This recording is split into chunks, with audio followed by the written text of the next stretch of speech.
হে যুবক, তুমি পাহাড় সমপরিমাণ গুনাহ করে ফেলেছ। গুনাহ করতে করতে গুনার সমুদ্রে হাবুডুবু খাচ্ছ।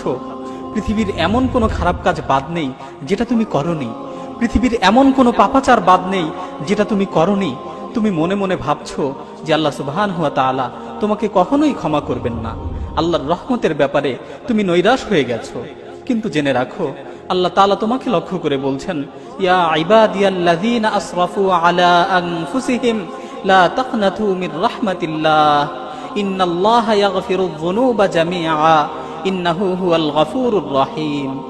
হে আমার বান্দারা, যারা নিজেদের উপর জুলুম করেছো, যারা নিজেদের উপর অবিচার করেছো, যারা নিজেদের ব্যাপারে সীমা লঙ্ঘন করেছো, লা তাকনাতু মির রাহমাতিল্লাহ, তোমরা আল্লাহর রহমতের ব্যাপারে নৈরাশ হয়ে যেও না। তোমরা আল্লাহর রহমতের ব্যাপারে নৈরাশ হয়ে যেও না। ইন্নাল্লাহা ইয়াগফিরুয যুনুবা জামিআ, নিশ্চয়ই আল্লাহ তাআলা তোমাদের সকল গুনাহকে ক্ষমা করে দিবেন।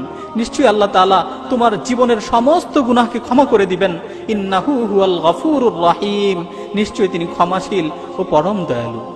হাদিসের মধ্যে এসেছে, বান্দা যদি আসমান জমিন সমপরিমাণ গুনাহ নিয়ে আল্লাহ তাআলার নিকট উপস্থিত হয়, বান্দা যদি আসমান জমিন সমপরিমাণ গুনাহ করে ফেলে, তারপর যদি আল্লাহর নিকট উপস্থিত হয় এবং আল্লাহর কাছে ক্ষমা চায়, তাহলে আল্লাহ তাআলা তাকে রহমতের চাদর দ্বারা আবৃত করে নেন। আল্লাহ তাআলা তার জীবনের সমস্ত গুনাহগুলোকে ক্ষমা করে দেন। আল্লাহ তাআলা পবিত্র কালামে মাজিদে ইরশাদ করছেন, নাব্বি ইবাদি আন্নী আনাল গফুরুর রহিম। হে নবী, আপনি আমার বান্দাদেরকে জানিয়ে দিন, আপনি আমার বান্দাদেরকে বলে দিন, নিশ্চয়ই আমি ক্ষমাশীল ও পরম দয়ালু।